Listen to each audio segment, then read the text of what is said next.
My name is Lil Blume. My passion is writing and teaching family stories.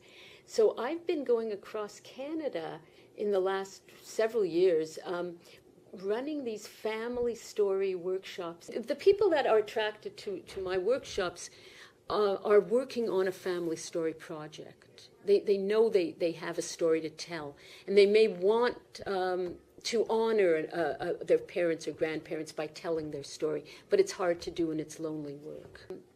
These are people often who have done genealogy. They have a collection of dates and burial sites and cities, and they have maps. And they're wondering how to turn all this into a story that people can read. A life is big. A life is enormous. And you're starting to think about your own life and your siblings and your parents and your grandparents. And there's no way you can write this whole story. So one thing I do in the workshop is help people focus on these turning points. And if you think of 10 turning points in your life or identity defining moments, you can write these in small episodes, and that can tell a story. It's not the whole story, but it's satisfying and it feels like you've told something. So I tell them, if you're remembering a story, if it has stayed with you, you may not always know why or know what is the meaning of that story, but in the process of writing it down and talking about it and sharing it and reflecting on it in terms of your present life and the trajectory your life has taken, the meaning of that story often emerges.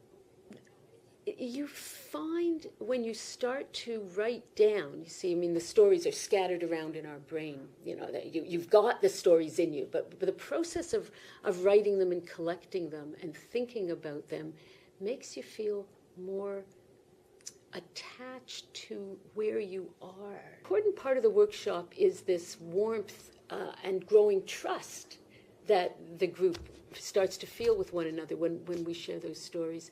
So then I'll give them 10-minute writing sessions to pick one of those stories and focus on it. And then we go there and we read it. Almost inevitably, the people that are there have formed a community, and the long-term impact is they want to meet again.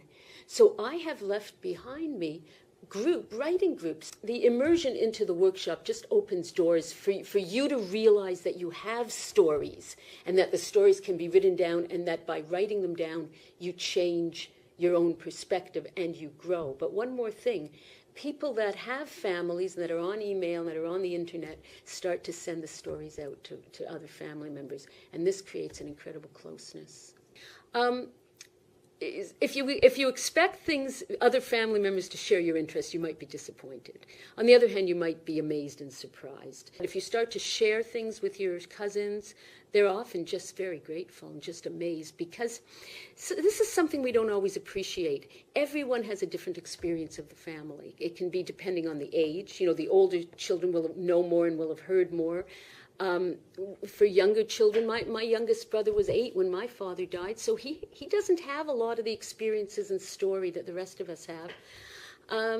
So it can, and yet the family culture and the myths that have been established are entrenched in the family, but they may not know why we do certain funny things, that families do. So it helps open all kinds of doors for family closeness.